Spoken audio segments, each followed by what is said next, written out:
কেমন আছো সাথী তুমি? চলো তোমার সাথে আমার একটু কথা আছে। যা বলার এখানেই বলেন। এই তুমি আমাকে চিনো না?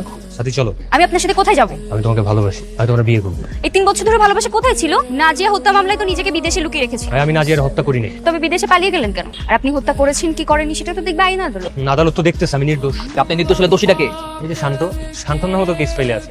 আমি নাজিয়াকে হত্যা করতে যাবো। কিন্তু আমি কেন নাজিয়ার হত্যা করতে যাবো? নাজিয়া কি আমার শত্রু ছিল? সাথে আমি নাজিয়ার ব্যাপারে কিছুই জানি না। আমি শুধু এতটুকুই জানি আমি তোমাকে ভালোবাসি ব্যাস। কি ভালোবাসি লাগিয়ে রেখেছেন? হ্যাঁ, আমি যে আপনাকে ভালোবাসি না এটা আপনি বুঝেন না? জোর করে ভালোবাসা আদায় করবেন? আমি তোমার জোর করেই ভালোবাসবো, প্রয়োজনে এখান থেকে তুলে নিয়ে যাবো, নাহলে কিডন্যাপ করবো। এই যে মিস্টার, আমি একজন জার্নালিস্ট আর আপনি আমার সামনে দাঁড়িয়ে কিডন্যাপের কথা বলছেন, নিউজ হয়ে যাবে কিন্তু। আমি তো অনেক ভয় পেয়েছি, ভয় আমার হাত পা কাঁপতেছে। আমি এই মুহূর্তে এই জায়গা থেকে সাথীরে তুলে নিয়ে যাবো, পারলে কে ঠেকাবি ঠেকা। এত সহজ না যে যা ইচ্ছা তাই করবেন। ওই আগের দিন নাই যে ফুটে উড়াই দিবেন। আপনি আমাকে কিডন্যাপ করতে চান না? ঠিক আছে চলেন, আমাকে কিডন্যাপ করেন। সাথে এগুলো তুই কি করছিস? আমি যা করছি একদম ঠিক করছি। বন্ধুর জন্য জীবনও দিতে পারি। মামলা কর, প্রতিশোধ নে। কি হলো, আসেন না কেন আপনি? আপনি না কিডন্যাপ করবেন? আসেন। বুঝলাম না ও কি করতে যাচ্ছে। কিডন্যাপের বদলে কিডন্যাপ করতে হবে। কিডন্যাপ মানে? তোরা তো কিছু বুঝতে হবে না।